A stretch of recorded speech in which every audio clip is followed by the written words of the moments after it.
Deuxième œil international Toyebi Nanyango a Bungi Bulu Yeke Efekisaka biso etangisaka biso Esala mingi mpona baimboka e Le journal social mpona peuple Makambo na biso akotaka yango Amemi na bakonzi solution peye Molobe ya biso pati mwamba e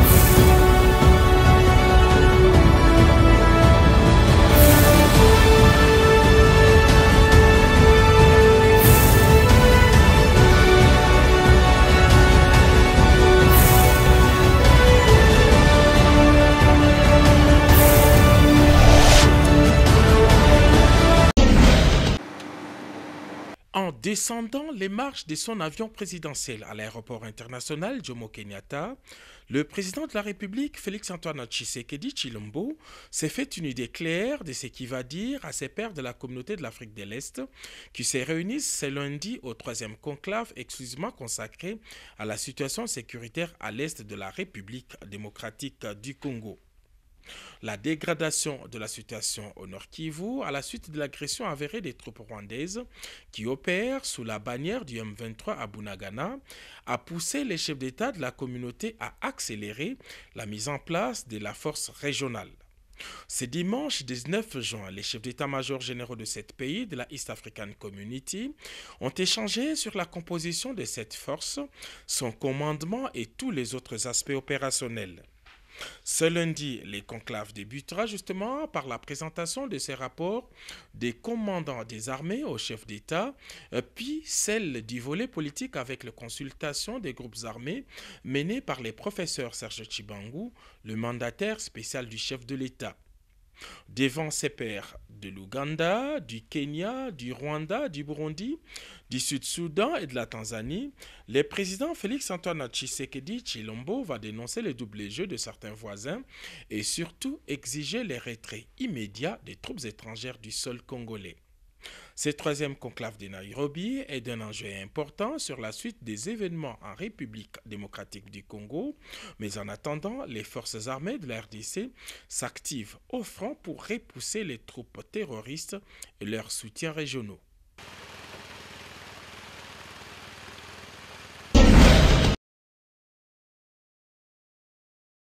Ça aura été l'acte 1 du processus de rapatriement des restes de Patrice Emery Lumumba, premier ministre du Congo indépendant. La conférence de presse qui s'est tenue sur son territoire, l'ambassade de la RDC auprès du Royaume de Belgique, un choix déterminant, un vœu de longue date qui se concrétise grâce à une volonté exprimée par le président de la République, Félix-Antoine Tshisekedi, d'accompagner à sa demande la famille biologique de l'illustre disparu. S'il a manifesté cette volonté et il a envoyé les siens, ses conseillers et autres, et il s'est engagé à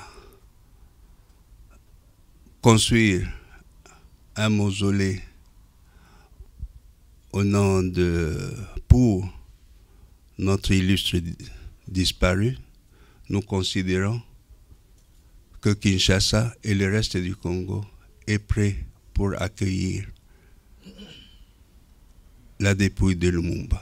Lumumba retrouvera sa terre natale à l'issue d'un périple qui va être entamé au Palais d'Egmont à Bruxelles après une cérémonie officielle de la remise de ses restes par les officiels belges à sa descendance en présence des autorités congolaises. Le 20, ici à Bruxelles, au Palais d'Egmont, il y aura une cérémonie de remise par le procureur fédéral de restes de Patrice Lumumba à sa famille. Et tout de suite après, donc, ces restes seront mis dans un cercueil que nous avons amené de chez nous, dans un bois de chez nous, donc la terre de chez nous. Et ce cercueil est déjà présent ici en Belgique. Et Lumumba sera mis en bière toujours au palais d'Egmont. Et il y a au palais d'Egmont une salle qu'on appelle la galerie. Et là-dedans, dans cette salle, il y aura le Premier ministre belge, et probablement notre Premier ministre et d'autres autorités congolaises qui vont recevoir cette dépouille qui a été remise à la famille Lumumba, qui vont la recevoir officiellement. Représenté à cette cérémonie par le Premier ministre Samalou Kondé, dont l'arrivée dans la capitale belge est prévue ce dimanche 19 juin, le président Tshisekedi n'a ménagé aucun effort pour rendre possible, 61 ans après, le rapatriement des restes de celui qui a été déclaré à juste titre héros national. Cette circonstance exceptionnelle et historique, la République n'a pas fait dans la dentelle. L'A320 dénommé Patrice Emery Lumumba a été mobilisé pour aller, dirait-on, récupérer Lumumba afin de le ramener là où son histoire a débuté. À l'aéroport militaire de Belzbroek, l'émotion était à son comble. Plein d'émotions que nous nous trouvons aujourd'hui à Bruxelles pour un moment mémorable. Un moment mémorable dans une réconciliation de l'histoire. Et un moment fort lorsque la compagnie nationale vient réconcilier l'histoire. C'est avec beaucoup d'émotion qu'on se trouve ici, avec un soleil très radieux. Donc ce sont les prémices pour l'avenir. Lumumba est attendu le 21 juin prochain à Kinshasa, début d'un nouveau chapitre dont la première page s'écrira désormais avec un autre regard, une nouvelle plume. Yaya, ndenge kaka ministre provincial ya budget, plan, transport et communication, son excellence Amou Sombokoso a sengaki li provinciaux ba pesa ya 48 heures pour répondre à ma question.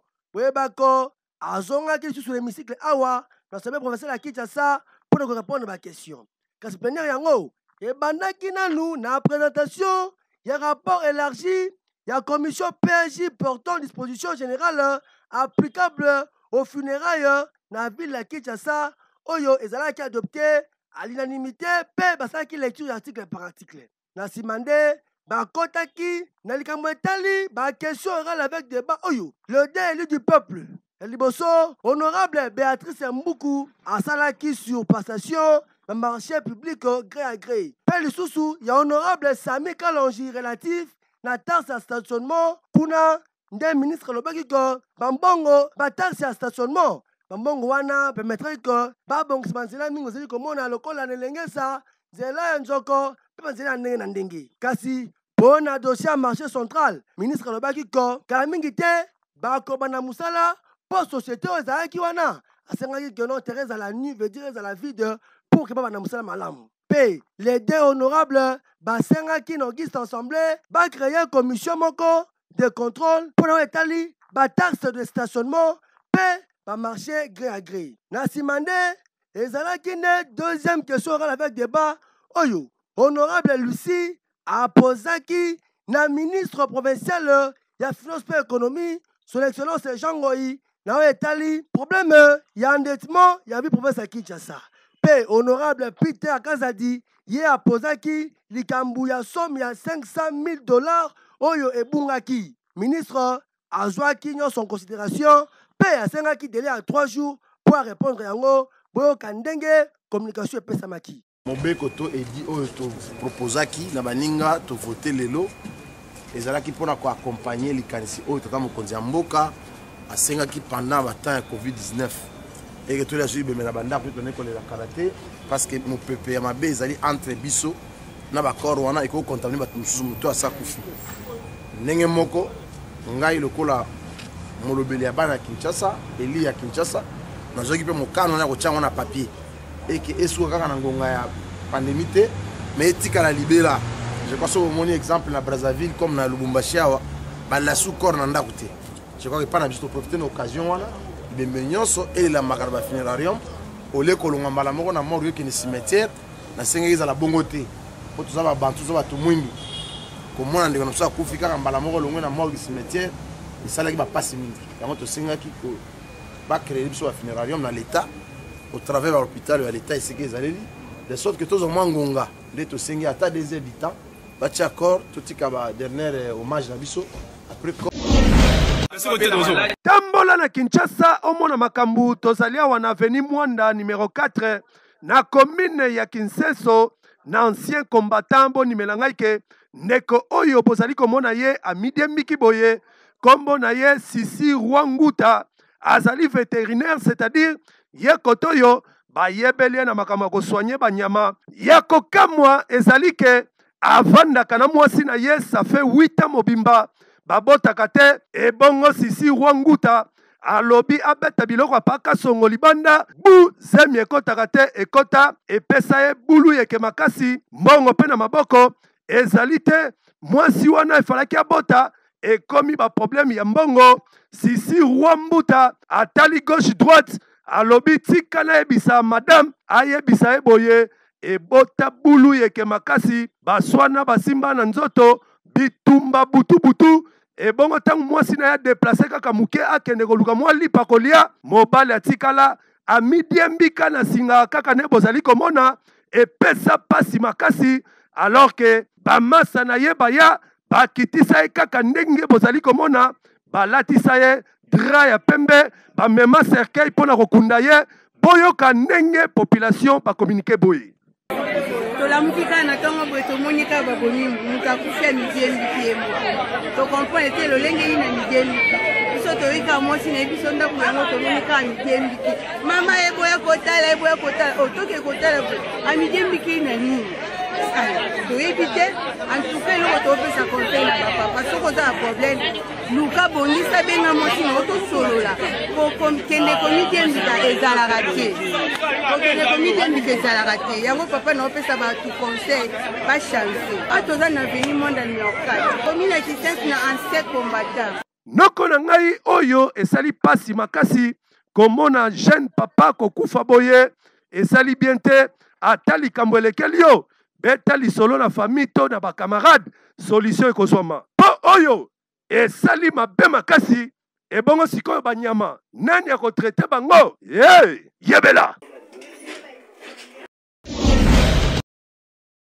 yaya na cadre ya journée mondiale ya enfants africains oyo ezalaka célébré chaque le 16 juin boyebako fondation Kibwana assistance ya présidente Aridja Kibwana Maman Boboto, la femme qui prend de l'émancipation, a kendaki na orphelinat en Mema, na quartier 7 la commune Njili, pour na réconforter, orphelin ma na kawana. Webako, a qui va beaucoup mbate, memela ki bango. Ba bidon ya huile, ba sachet à sucre, ba sachet à miliki, ba loso, ba savon, bilamba, peuple ko na ningi. Yoso, e bandaki na prière, na simande chargé en communication, agapé, tona, azoki maloba pour la expliquer bango tina ya journée yango payer moko la bouche autorisée ya fondation Kibwana assistance mama Aridja Kibwana azoki maloba pour na kopesa bango ko aye wana aye kotela ba orphelin pour na kopesa bango esengo pe ko réconforter bango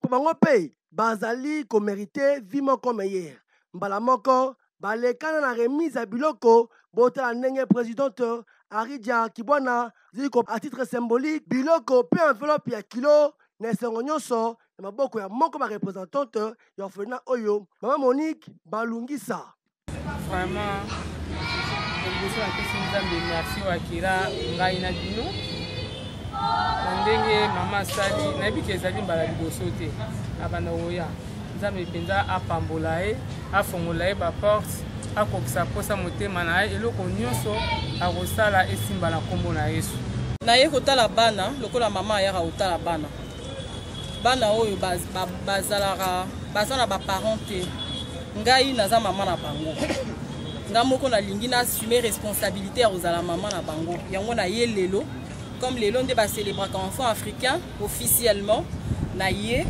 mpona kosoutenir bango kopesa bango message baza na makasi que baza bango moko te baza na ngai mama na bango et na ngai na bango ensemble avec toute l'équipe avec tout le monde qui voudra bien nous soutenir torokende liboso pe torokoma musika na komba na biso ya éducation ya bana oyo esali bien makasi bolingo ya boye mama Aridja coach na yango kasi boye bako thème ya ne oyo ezalaki nde élimination des pratiques néfastes affectant les enfants. Bonjour idée. Cybercafé Jafar, l'autre Sabino, et que le résultat à DV ici est bimi. Le résultat à DV déjà à Kobima. On a sengi na bino mutu nyonso oyo abetaki DV na Cybercafé Jafar, ba cyber na biso za polele. Boya na ba accusé de réception na bino pour que tout sunga bino to banda ko vérifier yango déjà. Après avoir ko vérifier ba oyo ba kozwa chance ya ko gagner Cybercafé Jafar réseau bengisa bino na lombango yo mutu betaki DV o gagner. Yaka na Cybercafé Jafar okuta na ngamoko monsieur Jafar pour na kusunga bino na ba démarche nyonso enfin que moto ozwa visa na yo sans problème. Obeta ki DV yo moko célibataire ou bien en famille yaka comme na Cybercafé Jafar te préparer dossier na yo jusqu'à ce que ozwa visa na yo. Ba cyber na biso eza ouvert tous les jours. Pour na bandeko oyo obeta ki DV na Cybercafé Jafar vous avez besoin de prise en charge et tout ça on a pour la kosunga bino lokola to sunga pe batu mosusu to kosunga bino ko banana Kinshasa tina kati ya États-Unis wana nde Cybercafé Jafar to sunga ka bandeko o bazobeta DV na Cybercafé Jafar oyo ba gagner to kosunga bino pour la prise en charge pour que bokende États-Unis. Pour la adresse na biso Cybercafé Jafar to changera tête to za toujours place au to boyebi o kuta biso na bon marché o to kangamina Robank. Beaucoup d'habitants sont na Massina na quartier 1 place Oyo en face à Eucalyptus côté restaurant DFC Zali toza les sous na Victoire na rond-point Victoire tokangamina supermarché Galaxy et sans oublier aussi na Kitambo bana Kitambo magasin tokangamina shop Vodacom place au Cybercafé Jafar Ezali et pour la bana à Brazzaville tozali bongo en diagonale il y a mairie à Mongali beaucoup de Cybercafé Jafar. Ah merci ya buinde bana nyoso baza kuringa à la pochette.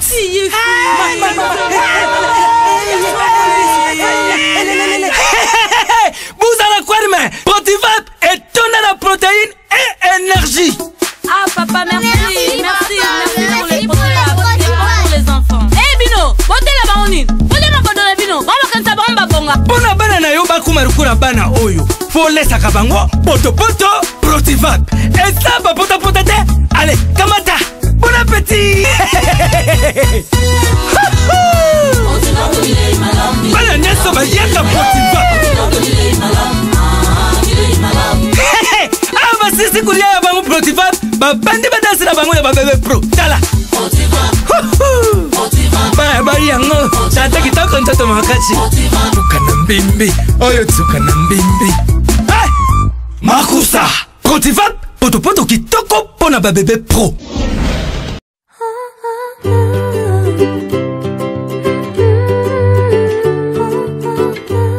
Noko na ngai otamboli par-ci par-là na ba hôpitaux ebele pona koluka solution ya misu na yo tala solution yango yo eye liboso ya porte na yo optique solidaire dana oyo bamemeli bino ba docteur Besper na oyo etali opération ya misu awa yaya soko koti bazali kosala opération lokola cataracte glaucome amélioration des traitements opération chirurgicale facon laser tala soki okoti awa na optique solidaire dana yaya nimela ngai bakoyamba yo kitoko bako orienté yo na ba examen o esengi pona misu na yo pe ba mama nyonso na ba papa o bozali komona bayaki awa bazwi solution boyoka ndenge ba communiquer boye pe honorable ndeko leser o ayaki consultation yepe a communiquer boye.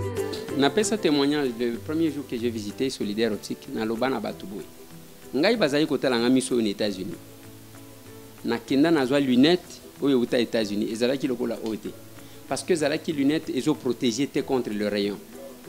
Tant qu'on a awa na tali matériel na comparé na oyo na mona kan États-Unis ils ont matériel moko. Donc il y a quand même un Congolais qui a fait ça. Même temps basali linga lunettes oyo. Omoni ba lunettes misusu basali la kabiso. Moi lumière et kota kan ndenge lokola misu na ils a protégé te. Mais oyo avantage nango ndenge ozomona ngwana ezana nyoso mibale.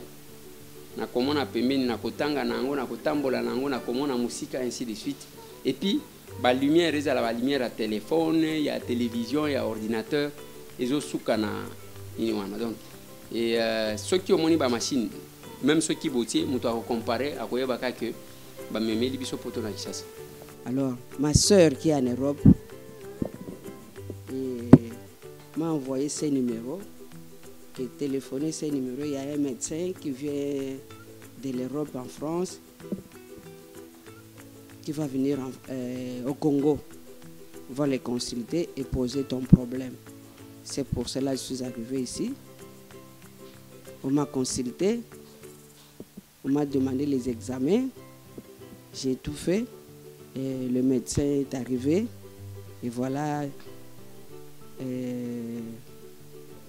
Je suis passé en opération. On a intervenu. Je vois. Je voyais presque, je peux dire à 40%. Je ne voyais plus bien. Bon, maintenant, on vient de m'opérer. Dieu m'a fait grâce. Je vois. Je vois légèrement mieux aujourd'hui qu'hier. Hier, je ne voyais presque pas. Mais aujourd'hui, je vois. Je sais quand même apercevoir quelqu'un à 1 mètre. C'est déjà beaucoup. Et je loue et je glorifie le Seigneur, notre Dieu. Noko nangai bokanisi esili tente esili bongote awa bazali pe na pharmacie bazali pe côté kisa ba lunette ya ba marque nyonso banti soleil na ba griffe lokola Versace Gucci pe ba griffe ya ndenge na ndenge okokuta optique solidaire dana ezwami nango musika te eza na boulevard du 30 juin na galerie Albert pe lisusu ezwami na nouvelle galerie présidentielle topé obenga bango na ba numéro oyo ezali affiché liboso ya ba écran na bino yebela.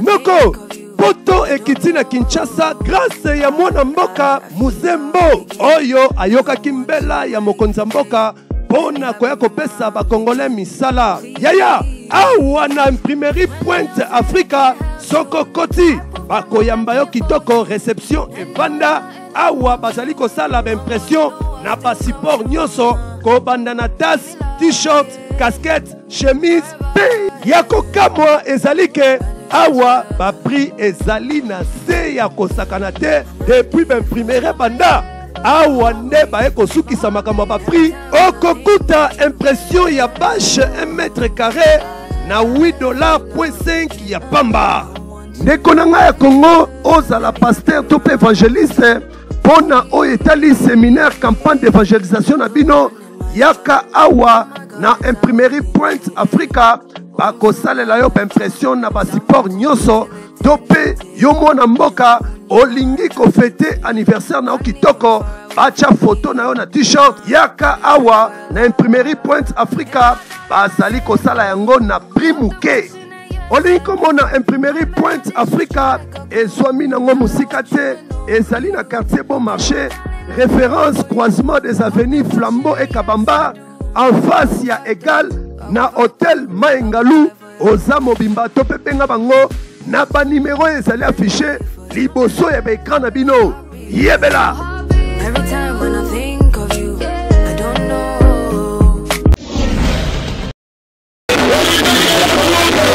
Noko, salle de fête Susanella, oyo ezwami na quartier Mombele na komi alimete.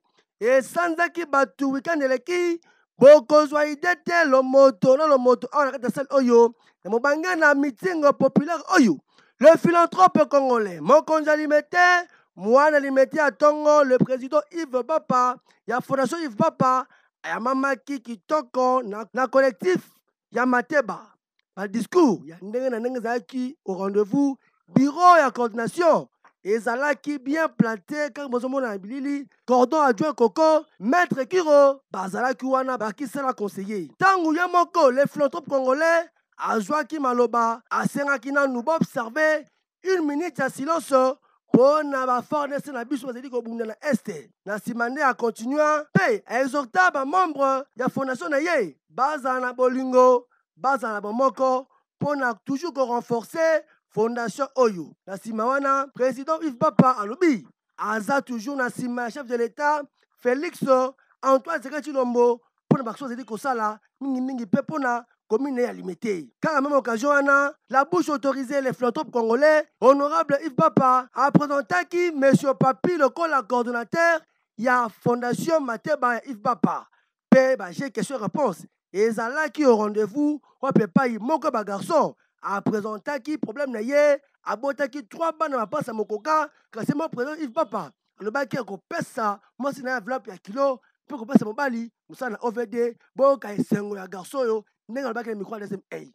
Et honorable Yves Papa, a dit à un quartier Mateba a installé Nini, c'est lui le monsieur, mais la posé quand on a eu honorable a fait si mal Moussala dans le foot à $300 par mois, après si a qui moi si on a eu bon $500. Na aussi bana mapasa misa du nazali na musala te honorable après si na musala. Donc il tanda pas moulaya que de likoso le poko e pesaka. Le sabakapa. Président Yves Papa le battement à 0. Bolandi mula na mula. Bobetenge maboko. Mais sa solution pour la été ko banga eta za moko.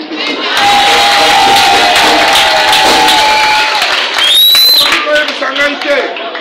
Bozali batamo konti kingani. Bozali bataki député kingani. Atota mwana na musalate ayata te kaka makambo na bango apesi 100 okaboli bozoki pouvoir wana eza ya nzambe te nzambe soki atomboli yo tombola ese. En tout cas président Yves Papa alobi azo continue baction na ye azokende yango ntina lifo bon kasi aexhorte bango bazala bomoko mpona kopesa force na fondation oyo. Kaka ndenge tolakisaki bino awa na quartier Kabila na ancien combattant na commune Kisenso ndenge nini population bazalaki na problème ya basinga ya courant oyo ezali kokata na air nyonso balelaki na bakonzi ya SNEL tango bayoki kolela na bango bayaka kobongisela bango basinga normal kabine na bango kutu ezalaka na problème moko te ekomi kaka lobby po balancer courant mutu moko abimi o agence SNEL bien moto ya wewa akota na cabine azongisa courant mabe botala kaka ndenge explosion esalema cabine epela moto na ndenge akosakana te population Kisenso bachacha mvula basilika na ndenge ya kosakana te kasi tangu ekomaki na matoi ya bakonzi ya SNEL batinda bajambangu botala kaka ndenge bazali kobongisela bango cabine kitoko minde epelaka te minda epela botala na butu ndenge minda ezali kopela koto oyo bazali konika pondu kote kuna ancien bourgmestre ya Kisenso azali kolamba biloko ne kitoko na resho kote kuna ba menisier bazali kokata mabaya na bango kote oyo ba gister bazali kosude epesi bien makasi boyoka ndenge population balobaki boye. Mais c'est mon anglais, que la preuve c'est que nous avons commencé la sous-région et c'est économique, donc la commodité surtout, les gens qui sont les zongi, donc ils sont ma casse. Et nous avons l'information, nous avons mis sur la page, et économiquement, nous avons la région. Donc en tout cas, dans ces petits quartiers, moi, insécurité, il y a des gens qui ont été en insécurité. Moi, nous avons des gens qui ont été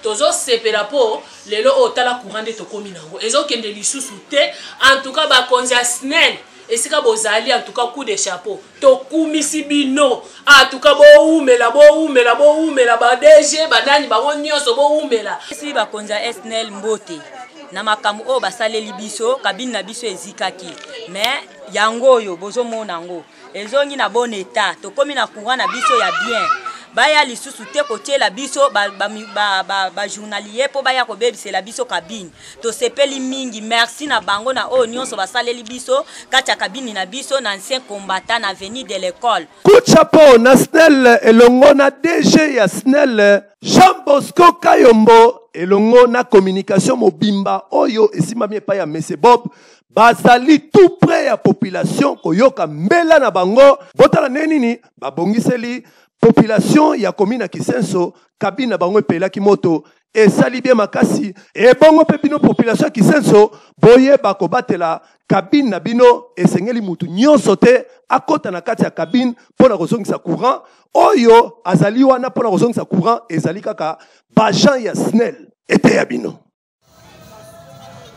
Tala tokomi na mama bolinga mingi na bandaku na bino bulu yeke ongai pati mwamba na Innova po e enseignera bino na bandaku mutu na ine tunami tolanda.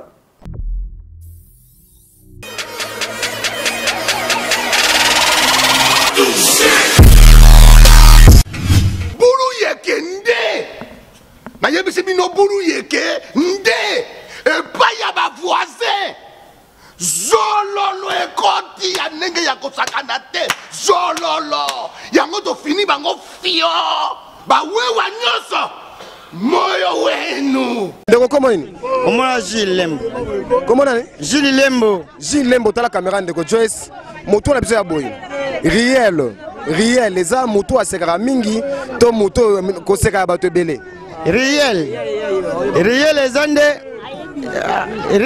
nde koseka bato mingi yango babengi riel na lingala eza koseka bato mingi moto na biso ya boye riel eza moto asekaka mingi boye koseka bato ebele riel eza koseka bato ebele yango babengi riel olobi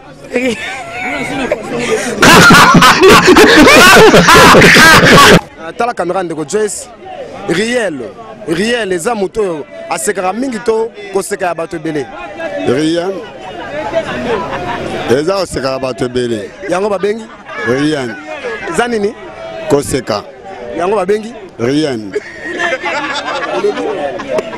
nalobi yango wana babengi riel koseka bato ebele ndenge baseka mbote ndeko mbote papa ndeko kombo nani kombo nanga Charles Kumbu tonton Charles Kumbu tala caméra ndeko Joyce motu na biso ya boye riel eza koseka ya motu to koseka ya bamakelele ya bato ebele riel eza koseka te eza pe makelele te eza avenir muke petite avenir c'est ça on appelle un petit riel eza balabala ya muke na mangala riel yango babengi riel c'est comme un avenir riel olobi avenir de yango na babengaka riel eza petite avenir mbote papa mbote papa kombo nani papa ngai kombo na ngai Bomale atoza wapi awa toza na rompo ngaba Bomale tala caméra ndeko Joyce moto na biso ya boye riel eza moto asekaka mingi to koseka ya bato ebele riel ezali moto oyo asekaka te riel eza nini eza eloko babengi riel eza eloko babengi yoka seki riel eza eloko oyo babengi arrière ya mutuka yango babengi riel yango babengi arrière ya mutuka